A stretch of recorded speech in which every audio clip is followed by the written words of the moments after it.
apparently you can also draw in Adobe Acrobat, and in this video I'm going to show you exactly how to do that. So before starting, I would like to inform a little disclaimer. I would like to inform that due to some technical issue, apparently in this video you might not be able to see the toolbar, but I don't think that's a big problem because I right here, I will be guiding you through each and every step, so you don't have to worry about that.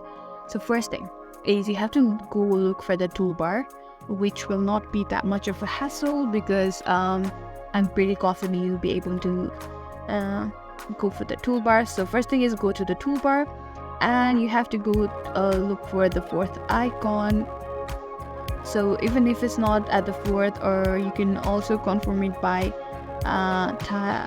clicking onto it, and it will give you this drop down menu, which will be included with all this rectangle, circle and stuff like that. At the top you can see the option of draw. Click into that option and now you can draw.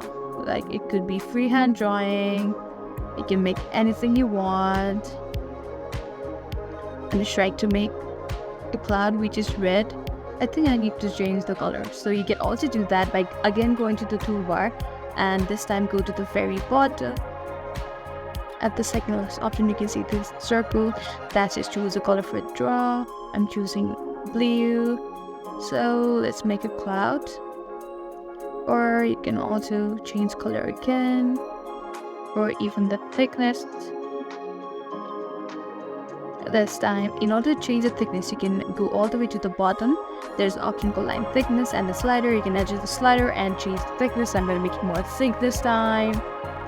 And just guess what I'm making. You can just be a kid and like draw. This looks like a 2-year-old is drawing this, but yeah, you just know how to draw like the freehand draw in Adobe Acrobat. This might be helpful at times. So yeah, that's it for today's video. I hope this video was useful. If so, please consider subscribing to our channel, and thank you for watching.